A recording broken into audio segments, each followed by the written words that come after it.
ಎತ್ತ ನಾಡೆಷ್ಟು ಪೂಜ್ಯಂತೆ ರಮಂತೆ ತತ್ರ ದೇವತಾ ಅಂತ ಹೇಳಿದ್ದಾರೆ.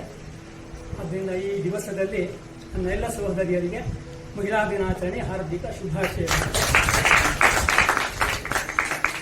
ಪ್ರಿಯರೇ, ಮಧುಮೇಹ ಇದರಿಂದ ಆಗತಕ್ಕಂಥ ತೊಂದರೆಗಳು ಏನು, ಏನೇನೆಲ್ಲ ಕಷ್ಟವನ್ನು ಅನುಭವಿಸಬೇಕಾಗ್ತದೆ ಅನ್ನತಕ್ಕಂಥದ್ದು ನಾನು ಹೇಳಬೇಕಾದ ಅಗತ್ಯ ಇಲ್ಲ. ಸಾಮಾನ್ಯವಾಗಿ ಇಂದಿನ ದಿನಗಳಲ್ಲಿ ಪ್ರತಿ ಕುಟುಂಬದಲ್ಲಿಯೋ ಪ್ರತಿ ಊರಿನಲ್ಲಿಯೋ ಆ ಸಮಸ್ಯೆಯಿಂದ ಬಳಲ್ತಾ ಇದ್ದವರು ಇರ್ತಾರೆ. ಅವರನ್ನು ನಾವು ನೋಡಿದಾಗಲೇ ನಮಗೆ ಇದರಿಂದ ನಾವಂತೂ ಮುಕ್ತರಾಗಲೇಬೇಕು ಅನ್ನತಕ್ಕಂಥ ಭಾವನೆ ಉಂಟಾಗ್ತದೆ ಸಹಜವಾಗಿ. ನಾನು ಕೆಲಸ ಮಾಡ್ತಾ ಇರುವಾಗಲೇ ಒಟ್ಟಿಗಿರತಕ್ಕಂತಹ ಕೆಲವೊಂದು ಸಹೋದ್ಯೋಗಿಗಳಿಗೆ ಈ ಮಧುಮೇಹ ಶುರುವಾಯಿತು. ಆಗಲೇ ಇದು ನನಗೆ ಮಾತ್ರ ಬರೋದು ಬೇಡಪ್ಪ ಅಂತ ಅನಿಸಿತ್ತು. ಯಾಕೆಂದ್ರೆ ಅವರು ಜಾಗೃತಿ ಮಾಡ್ತಾ ಇದ್ರು. ಆದರೆ ಹೋದ ನಾವೆಲ್ಲ ಒಟ್ಟೊಟ್ಟಿಗೆ ಊಟಕ್ಕೆ ಹೋಗ್ತಾ ಇದ್ವಿ. ಅಲ್ಲಿ ಸ್ವೀಟನ್ನು ಒತ್ತಾಯ ಮಾಡಿ ಬಡಿಸಿದ್ರೆ ಅದನ್ನ ಹಾಕಿ ತಿಂತಾ ಇದ್ರು. ಮತ್ತೊಂದು ಅದನ್ನು ತೋಟಾಯ್ತು ಮತ್ತಿತ್ತ ಮಾಡಿದ್ವಿ ಅಂತ ಹೇಳಿಕೊಂಡು ತಮ್ಮಷ್ಟಕ್ಕೆ ತಾವು ಸಂತೋಷವನ್ನು ಕೊಡ್ತಾ ಇದ್ರು. ಕೊನೆಗೆ ಅದು ಮುಗಿವರಿ. ಅದರಿಂದ ನನಗೆ ಆಮೇಲೆ ನಾನು ಸ್ವಲ್ಪ ದಿವಸಕ್ಕೆ ಒಮ್ಮೆ ಉಡುಪಿಯಲ್ಲಿರುವಾಗ ಅನಾಯಾಸವಾಗಿ ಡಾಕ್ಟರ್ ಹತ್ರ ಏನೋ ಒಂದು ಕಾರಣ ಅಂತ ಹೋದೆ. ಆಗ ನನಗೆ ಅವರು ಶುಗರ್ ಟೆಸ್ಟ್ ಬರ್ಕೊಟ್ರು. ಸ್ವಲ್ಪ ಟೆಸ್ಟ್ ಮಾಡ್ಕೊಂಡು ಬ್ಲಡ್ ಟೆಸ್ಟ್ ಅಂತ ಹೇಳಿ ನೋಡಿದಾಗ ನನಗೂ ಶುರುವಾಯಿತು. ನನಗೆ ಸ್ವಲ್ಪ ಇದೆ, ನೀವು ಮಾತ್ರೆ ತಗೊಳ್ಳಿ ಶುರು ಮಾಡಬೇಕು ಅಂತ ಹೇಳಿದ್ರು. ಇಲ್ಲಪ್ಪ, ನಾನು ಮಾತ್ರೆ ತಗೊಳ್ಳೋದಿಲ್ಲ, ನಾನು ಯೋಗಾಸನ ಮಾಡಿಕೊಂಡು ಸರಿ ಮಾಡ್ಕೊಡ್ತೇನೆ, ಮಾತ್ರೆ ಬೇಡ ಅಂತ ಹೇಳಿದೆ. ನೀವೆಂತ ಮಾತಾಡ್ತಾ ಇದ್ದೀರಿ? ಪ್ರತಿನಿತ್ಯ ನೀವು ಯೋಗಾಸನ ಮಾಡ್ತಾ ಇದ್ದರೆ ಈ ಸ್ಥಿತಿ ಬರ್ತಾ ಇತ್ತ ನಿಮಗೆ? ನೀವು ಮಾಡ್ಲಿಕ್ಕೆ ಶುರುವಾಯ್ತು. ಈಗ ಇನ್ನು ಮೇಲೆ ನಾವು ಬೇರೆದಂಗೆ ಕೇಳಬೇಕು, ಇನ್ನು ತಗೊಳ್ಳೋದು ಅಂತ ಹೇಳಿದ್ರು. ಆದರೆ ನಾನು ಆದರೂ ಕೂಡ ತಗೊಳ್ಳಿಲ್ಲ. ಸ್ವಲ್ಪ ಆಸನ ಇತ್ಯಾದಿಗಳನ್ನು ಮಾಡ್ತಾ ಕಲಿತಾ ಬಂದೆ. ಅಲ್ಲಿಂದ ಈ ಕಡೆ ಬಂದ ಮೇಲೆ ಇಲ್ಲಿ ಬಂದೆ. ಇಲ್ಲಿ ಬಂದಾಗ ಮತ್ತೆ ಬ್ಲಡ್ ಟೆಸ್ಟ್ಗೆಲ್ಲ ಮಾಡಿಸಲಿಲ್ಲ, ಏನೋ ಕೂಡ ಮಾಡಿಸಲಿಲ್ಲ. ಎರಡು ವರ್ಷ ಕಳೀತು. ಒಮ್ಮೆ ಈ ಅಶ್ವತ್ಥ ಹೆಗಡೆಯವರು ಈ ಮಧುಮೇಹ ಮುಕ್ತಿ ಶಿಬಿರ ಅಂತ ಆಯೋಜನೆ ಮಾಡುವ ಸ್ವಲ್ಪ ದಿವಸ ಮೊದಲು ಉಡುಪಿಯಲ್ಲಿ ಒಂದಾಗಿ ಹೋದಾಗ ಅವರು ಸರಿ ಟೆಸ್ಟ್ ಮಾಡಿದ್ರೆ ರಿಪೋರ್ಟ್ ಸಂಜೆ ಹೋದೆ. ಕೂತ್ಕೊಂಡು ಹೀಗೆ ನೋಡಿದ್ರು. ಏನ್ರಿ ನಿಮ್ದು ಕೇಳಿದ್ರು. ಅರೆ ಇವರಿಗೇನಪ್ಪ ಹಂಗೆ ಹೇಳ್ತಾ ಇದ್ದಾರೆ ಅಂತ ಕೇಳಿದೆ. ಮತ್ತೆ ನೋಡುವ ನಮ್ದು 380 ಹೋಗಿದೆ. 360 ಹೋಯ್ತು. ಹಾಗೆ ಅದರಲ್ಲಿ 66 ವರ್ಷ ಆಗ್ತೀರಿ, ನೀವು ಸ್ವಲ್ಪ ತಿಳುವಳಿಕೆ ಬೇಡ ಮಾಡಿದ್ರೆ ಕಣ್ಣಿಗೆ 2 ಲಕ್ಷ ರೂಪಾಯಿ ತೆಗೆದಿಟ್ಬಿಡಿ ನೀವು, ಹೋಯ್ತು 2 ಲಕ್ಷ ರೂಪಾಯಿ ಅಂತ ಹೇಳಿದ್ರು. ಆದ್ರೆ ನಾನು ಮಾತ್ರ ಕಂಗಾಲ ಆಗಲಿಲ್ಲ. 2 ಲಕ್ಷ ರೂಪಾಯಿ ಹೋಯ್ತು ಅಂತಂದ್ರೆ, ಯಾಕೆ ನಾವು ಅನುಭವಿಸಿದ್ದೇವೆ ಇದನ್ನ, ನಾನು ಕೂಡ ಮಾಡಿಸ್ಕೊಂಡವನೇ ರೀ ಅಂತ ಹೇಳಿದ್ರು.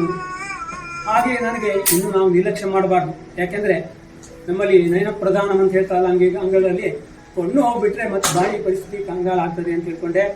ಮತ್ತೆ ಅದೇ ಸಮಯದಲ್ಲಿ ಯೋಗದಿಂದ ಈ ಒಂದು ಶಿಬಿರಕ್ಕೆ ಬಂದೆ. ಆ ದಿವಸ ಅಲ್ಲಿ ಬಂದಾಗ ಸಂಜೆವರೆಗೆ ಕೂತ್ಕೊಂಡೆ. ಮತ್ತೆ ನಮ್ಮ ಮನೆಗೆ ಹೋದೆ. ಮತ್ತೆ ಸ್ವಲ್ಪ ಇದನ್ನು ಸೇರ್ಕೊಂಡು ಬಿಡುವ ಅಂತ ಕಂಡಿತು.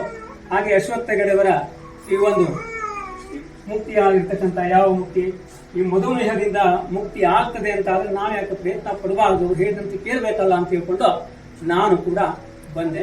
ಯಾಕೆಂದ್ರೆ ಯಾರು ಕೂಡ ನನಗೆ ಪೂರ್ತಿಯಾಗಿ ಭರವಸೆ ಕೊಟ್ಟವರೆಲ್ಲ ನೀವಿಲ್ಲಿ ಒಟ್ಟಿಗೆ ಬದುಕಬೇಕು ಅಂತ ಹೇಳಿದ್ರು, ಮುಕ್ತಿ ಆಗ್ತದೆ ಅಂತ ಹೇಳಿದ್ದಿರಲಿಲ್ಲ. ಆದ್ರೆ ಅಶ್ವತ್ಥ ಹೆಗಡೆಯವರು ಇದರಿಂದ ಮುಕ್ತಿ ಸಿಗ್ತದೆ ಅಂತ ಹೇಳಿದಾಗ ನಾನು ಕೂಡ ಭರವಸೆನೇ ಇಟ್ಟೆ. ಅವರ ಮಾತಿನಲ್ಲಿ ವಿಶ್ವಾಸ ಹುಟ್ಟಿತ್ತು ನನಗೆ. ಹಾಗಾಗಿ ನಾನು ಅಂದಿನಿಂದ ಅಶ್ವತ್ಥ ಹೆಗಡೆಯವರು ಹೇಳಿದಂತೆಯೇ ನನ್ನ ಆಹಾರ ವಿಹಾರ ದಿನಚರಿಯಲ್ಲಿ ಬದಲಾವಣೆ ಮಾಡಿಕೊಂಡೆ. ಅವರು ಅತ್ಯಂತ ಆತ್ಮೀಯವಾಗಿ ಎಲ್ಲರಿಗೂ ಒಡನಾಟವನ್ನು ಮಾಡುತ್ತಾರೆ. ಏನೇ ಸಮಸ್ಯೆ ಇದ್ರೂ ಕೂಡ ಹೇಳಿದಕ್ಕೆ ಸೂಕ್ತವಾಗಿ ಸ್ಪಂದಿಸ್ತಾರೆ. ಸರಿಯಾದ ಮಾಹಿತಿಯನ್ನು ಕೊಡ್ತಾರೆ, ತಪ್ಪು ಮಾಹಿತಿಯನ್ನು ಕೊಡುವುದಿಲ್ಲ. ಹಾಗೆಯೇ ನಾನು ಆಮೇಲೆ ಅವ್ರು ಹೇಳಿದಂತೆ ಆಹಾರ ಕ್ರಮ ಮೊದಲಿಗೆ ಹೋದೆ. ಮನೆಯಲ್ಲಿ ದಿವಸ ನೀವು ಫುಡ್ ಪ್ಲೇಟ್ ಅನ್ನ ಕಳಿಸ್ಬೇಕು ಅಂತ ಹೇಳಿದ್ರು, ಕೊಡ್ತಿದ್ದು ಕಳಿಸಿದೆ. ಸಾಯಂಕಾಲ ರಾಗಿ ಹೀಗೆ ಮಾಡ್ಕೊಂಡು ತಿಂತಾ ಇದ್ದೆ. ಅದನ್ನು ನೋಡ್ಕೊಂಡು ಕಳಿಸಿದೆ. ಮತ್ತೆ ಮೆಸೇಜ್ ಆಗ್ತಿದ್ರು, ಎಲ್ಲಪ್ಪ ತರಕಾರಿ ಅಂತ ಹಾಕಿದ್ರು. ಹಾಗೆ ನಾ ಇನ್ನೇನು ಮಾಡೋದು, ತರಕಾರಿ ಸರಿ. ಮತ್ತು ಮರುದಿವಸದಿಂದನೇ ತರಕಾರಿ ಬಗ್ಗೆ ಜಾಸ್ತಿ ಗಮನ ಕೊಟ್ಟೆ. ಹಸಿ ತರಕಾರಿಯನ್ನೇ ತಿಂದಿದ್ದೇನೆ. ಅವ್ರು ಹೇಳಿದಂತೆ ನಾನು ಮಾಡಿದ್ದು. ತರಕಾರಿ ಒಂದು ಪ್ಲೇಟ್ಸ್ ಮನೆ ತುಂಬಾ ತಿಂತಿದ್ದೆ. ಹಾಗೆ ನಾನು ಊಟವನ್ನ ನಾನೇನು ಕಡಿಮೆ ಮಾಡ್ಕೊಳ್ಳಿಲ್ಲ. ಅವರು ಊಟ ಕಡಿಮೆ ಮಾಡಬೇಕು, ಊಟ ಇಂದಿನ ಮಾಡ್ತಾ ಇದ್ದೆ. ಮತ್ತು ತರಕಾರಿಯೂ ಸೇರ್ತಾ ಇತ್ತು ನನಗೆ. ಅಷ್ಟೊಂದು ತಿಂತಾ ಇದ್ದೆ. ತರಕಾರಿ ಕೂಡ ತಿಂದಿದ್ದೇನೆ. ಎಲ್ಲ ತರಕಾರಿ, ಹಸಿ ತರಕಾರಿಯನ್ನ 3 ಹೊತ್ತು ಕೂಡ ತಿಂದಿದ್ದೇನೆ. ಹಾಗೆ ಅವರು ಹೇಳಿದಂತೆ ನಡಿಗೆ ದಿವಸ ಇಂತಿಷ್ಟು ನಡಿಬೇಕು ಅಂತ ಹೇಳಿದ್ರು. ಬೆಳಗ್ಗೆ ಸ್ವಲ್ಪ ಯೋಗಾಸನ ಇತ್ಯಾದಿ ಮಾಡಿದೆ. ಸಾಯಂಕಾಲ ನಾನು ನಮ್ಮ ಮನೆಯಲ್ಲಿ ಒಂದು 39 ಮೆಟ್ಟಿದ ಮೇಲ್ಗಡೆ ಹೋಗ್ಲಿಕ್ಕೆ ಅದನ್ನು ಸಾಮಾನ್ಯ ರಾತ್ರಿ ಒಂದು 50-60 ಬಾರಿ ಹತ್ತು ಇಳಿದು ಮಾಡ್ತಾ ಇದ್ದೆ. ಪ್ರತಿನಿತ್ಯ ಮಾಡಿದ್ದೇನೆ. ಸುಮ್ಮನೆ ಹೇಳ್ತಲ್ಲ, ಪ್ರತಿನಿತ್ಯವೂ ಕೂಡ ನಾನು 12 ಗಂಟೆ ಹೋದ್ರು ಕೂಡ 12 ಗಂಟೆ ಬಿಡ್ತಾ ಇರಲಿಲ್ಲ. ಸಾಯಂಕಾಲ ನಾನು ಊಟ ಆದ್ಮೇಲೆ ಅಷ್ಟು ಮೆಟ್ಟಿಲನ್ನ 50-60 ಬಾರಿ ಸುಮಾರು 2500 ಹತ್ತ ಮೆಟ್ಟಿಲಾಗತ್ತಲ್ಲ ಅದಷ್ಟತ್ತು ಒಂದು 10 ಇಳಿದಿದ್ದೇನೆ. ಹಾಗೆ ನಾನು 1 ತಿಂಗಳಾಗ ನೋಡಿದಾಗ ತುಂಬಾ ಅರ್ಧಕ್ಕರ್ಧ ಕಡಿಮೆ ಆಯಿತು. ಹಾಗೆ ನನ್ನ ಮಗನೇ ನೋಡ್ದ, ನನ್ನ ಮಗನ ನೋಡ್ಕೊಂಡು ಅವನಿಗೆ ಬಾಯಿ ಖುಷಿ ಆಯ್ತು. ಯಾಕೆಂದ್ರೆ ಅವನಿಗೆ ಒಂದು ಸಮಸ್ಯೆ ಅಂದ್ರೆ ನಾನು ಎಲ್ಲ ತೋಟಕ್ಕೆ ಹೋದ ಒಂದು ಉಂಬಳ ಕಚ್ಕೊಂಡು ಬಂದ್ರು ಕೂಡ ಅವನಿಗೆ ಕಂಗಲಾಗ್ತಾ ಇದ್ದ. ಇದು ಎಂತ ಹೇಳಿ ಗೊತ್ತಾಗುದಿಲ್ಲ ನಮ್ಗೆ, ಇದು ಮತ್ತೆ ಶುಗರ್ ಅಂತ ಅವನು ಸ್ವಲ್ಪ ಒಂದು ಗಮನ ಕೊಡ್ಲಿಲ್ಲ ಹೇಳ್ತಾ ಇದ್ದ. ಇದಕ್ಕಿದ್ದಂತೆ ಕಡಿಮೆ ಆಯ್ತಲ್ಲ, ನನ್ನ ಮನೆಯಲ್ಲಿ ನನಗಿಂತ ಹೆಚ್ಚಿಗೆ ಖುಷಿ ಪಟ್ಟವನು ನನ್ನ ಮಗನೇ.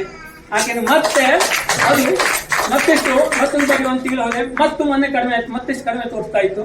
ಹಾಗೆ ಅವನಿಗೆ ಬಹಳ ಖುಷಿ ಆಯ್ತು. ಬರೀ ಸಾಧನೆ ಇರೋದಿದ್ದು ಅಂತ ಹೇಳ್ದ. ಇಲ್ಲಿ ನಾನು ಸಾಧನೆ ಮಾಡಿದೆ ಅಂತಲ್ಲ, ಅದು ಕಡಿಮೆ ಆಗ್ತಾ ಇದೆಯಲ್ಲ, ಅವ್ರಿಗೆ ಹೇಳಿದಂದಾಗಿ ಕಡಿಮೆ ಆಗ್ತಾ ಇದೆ, ಕಡಿಮೆ ಆಗಿದೆ ನನಗೆ. ಈಗ ಸಾಮಾನ್ಯವಾಗಿ ಒಂದು ನಾರ್ಮಲ್ ಸ್ಥಿತಿಗೆ ನಾನು ಬಂದ್ಬಿಟ್ಟಿದ್ದೇನೆ. ಫಸ್ಟ್ ಇದ್ದಿದ್ದು ಯಾವುದೇ ರೀತಿಯ ಸಮಸ್ಯೆಗಳು ಕೂಡ ಇಲ್ಲ, ಮತ್ತು ನನಗೆ ಯಾವುದೇ ಆಯಾಸ ಕೂಡ ಆಗ್ತಾ ಇಲ್ಲ. ಸರಿ, ಸ್ವಲ್ಪ ಬಚ್ಚಿದ್ದೇನೆ, ಸೆಲೆಕ್ಟ್ ಬ್ಯಾಂಕ್ ಎಲ್ಲ ಸ್ವಲ್ಪ ದುಗಲೆ ಆಗಿದೆ ಈಗ. ಯಾಕಂದ್ರೆ 7 kg ಕಡಿಮೆ ಆಯ್ತು, ಒಂದು 3 ತಿಂಗಳ 7 kg ಕಡಿಮೆ ಆಗೋಯ್ತು. ಹಾಗಾಗಿ ನನಗನ್ನಿಸ್ತಾ ಇರ್ತಕ್ಕಂಥದ್ದು, ಸ್ವಲ್ಪ ನಾವು ಬುದ್ಧಿವಂತಿಕೆ ಇದ್ದಂಥವ್ರು ಮೊದಲೇ ಯೋಚನೆ ಮಾಡಬೇಕು. ತುಂಬಾ ಮಿಗುವರಿದ ಮೇಲೆ ಏನಾಗ್ತದೆ, ನಮಗೆ ಅವ್ರು ಹೇಳಿದಂತೆ ಯೋಗಾಸನ ಮಾಡ್ಲಿಕ್ಕೂ ಆಗುದಿಲ್ಲ, ಅಥವಾ ವಾಕಿಂಗ್ ಮಾಡ್ಲಿಕ್ಕೂ ಆಗುದಿಲ್ಲ, ಕೈಲಿ ಶಕ್ತಿ ಇರೋದಿಲ್ಲ. ಆದ್ದರಿಂದ ಪ್ರಾರಂಭಿಕ ಹಂತದಲ್ಲಿಯೇ ನಾವು ಪ್ರಯತ್ನವನ್ನ ಪಡಬೇಕು. ಅವ್ರು ಹೇಳಿದಂತೆ ಯೋಗಾಸನ ಇತ್ಯಾದಿಗಳನ್ನು ಮಾಡಿಕೊಂಡು ಅವರ ನಿರ್ದೇಶನದಲ್ಲಿ ನಾವು ಆಹಾರ ಸೇವನೆಯನ್ನ ಮಾಡಿದೆವು ಅಂತ ಆದ್ರೆ ಖಂಡಿತವಾಗಿಯೂ ಕೂಡ ಅದು ಕಡಿಮೆ ಆಗ್ತದೆ, ಯಾವುದೇ ಸಂಶಯ ಇಲ್ಲ. ನಾನು ಇದನ್ನು ಅನುಭವಿಸಿ ಹೇಳ್ತಾ ಇದ್ದೇನೆ. ಆದ್ದರಿಂದ ನೀವು ಕೂಡ ಸ್ವಲ್ಪ ಆರೋಗ್ಯ ಸರಿಯಾಗಿರುವುದ ಪ್ರಾರಂಭಿಕ ಹಂತದಲ್ಲಿ ಇದ್ದರೆ ಈಗಲೇ ಸೇರಿಕೊಂಡು ಅದನ್ನು ಸರಿ ಮಾಡಿಕೊಳ್ಳಬೇಕಂತದ್ದು ಒಳ್ಳೇದು. ಯಾಕಂದ್ರೆ ನಾವು ಮೊದಲಿಗೆ ಹೇಳ್ತೇವೆ, ಇಲ್ಲಿ ಕೊಟ್ಟಿದ್ದಾರೆ, ಅನಾಯಾಸೇನ ವರಣಂ ಅಂತ ಹೇಳ್ಕೊಂಡು ನಾವು ಎಲ್ಲಾದರೂ ಶುಗರ್ ಜಾಸ್ತಿಯಾಗಿ ಕೈಕಾಲೆಲ್ಲವ ಹೋಯ್ತು ಅಂತಂದ್ರೆ ಪರಾಧೀನರಾಗ್ತೇವೆ. ಮತ್ತೆ ನಾವು ಪರಾವಲಂಬನ ಬದುಕು ಮಾಡ್ಕೊಳ್ಳೋದಕ್ಕಿಂತ ನಾವು ಸ್ವಾವಲಂಬಿಯಾಗಿ ಬದುಕಲಿಕ್ಕೆ ನಾವು ಏನ್ ಮಾಡಬೇಕಾಗಿದೆ, ಈಗಿಂದಲೇ ಕೂಡ ನಾವು ಆರೋಗ್ಯದ ಬಗ್ಗೆ ಗಮನ ಕೊಡಬೇಕು. ಹಾಗೆ ಯಾವಾಗ ಕೂಡ ನಾವು ಆಹಾರವೇ ನಮ್ಮ ಎಲ್ಲ ಮೂಲಭೂತ ಕಾರಣವಾಗಿರ್ತದೆ. ಅದಕ್ಕಾಗಿ ಸೂಕ್ತವಾಗಿರ್ತಕ್ಕಂತಹ ಒಂದು ಹಿತವಾದ ಆಹಾರವನ್ನ ತೆಗೆದುಕೊಳ್ಳುವ ಮೂಲಕ ಹಾಗೂ ವೈದ್ಯರಾಗಿರ್ತಕ್ಕಂತಹ ಅಶ್ವಥ್ ಹೆಗಡೆಯವರ ಮಾರ್ಗದರ್ಶನ ನಿಮಗೆ ಸಿಕ್ತು ಅಂತ ಆದ್ರೆ, ನೀವು ಸೇರಿಕೊಂಡ್ರಿ ಅಂತ ಆದ್ರೆ ಖಂಡಿತವಾಗಿ ಸಿಗ್ತದೆ. ಯಾವುದೇ ಸಂಕೋಚ ಇಲ್ಲದೆ ಅವರು ಎಲ್ಲ ವಿಚಾರವನ್ನು ಸರಿಯಾಗಿ ತಿಳಿಸಿಕೊಡ್ತಾರೆ. ಆಗ ಕ್ಲಾಸ್ ಅನ್ನು ಕೂಡ ಮಾಡ್ತಾರೆ, ಮತ್ತು ಯಾವ ಕಾರಣದಿಂದ ಬರ್ತದೆ, ಯಾವುದನ್ನ ಹತ್ತಿದ್ರೆ ಏನಾಗ್ತದೆ ಅಂತಕ್ಕಂಥ ವಿಚಾರವನ್ನು ಕೂಡ ಅವರು ಸರಿ ವಿವರವಾಗಿ ಹೇಳ್ತಾ ಇರ್ತಾರೆ. ಆದ್ರಿಂದ ನಮಗೆ ಸುಧಾರಣೆ ಮಾಡ್ಕೊಳ್ಳಿಕ್ಕೆ ಅವಕಾಶ ಇದೆ.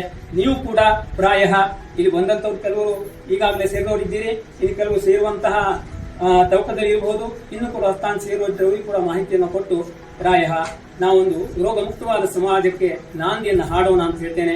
ಹಾಗೆ ಸರ್ವೇಪಿ ಸುಖಿನಃ ಸಂತು, ಸರ್ವೇ ಸಂತು ನಿರಾಮಯಾಃ, ಸರ್ವೇ ಭದ್ರಾಣಿ ಪಶ್ಯಂತು, ಮಾ ಕಶ್ಚಿತ್ ದುಃಖ ಭಾಗ್ ಭವೇ ಅಂತ ಹೇಳಿಕೊಂಡು ನನ್ನ ಈ ಮಾತನ್ನು ಮುಗಿಸ್ತೇನೆ. ಹಾಗೆ ಜ್ಞಾಪಕ ಅಶ್ವಥ್ ಹೆಗಡೆಯವರಿಗೆ ನಾನು ವೈಯಕ್ತಿಕವಾಗಿ ಹಾರ್ದಿಕವಾಗಿರ್ತಕ್ಕಂಥ ಧನ್ಯವಾದವನ್ನು ಕೂಡ ಸಲ್ಲಿಸ್ತಾ ಇದ್ದೇನೆ.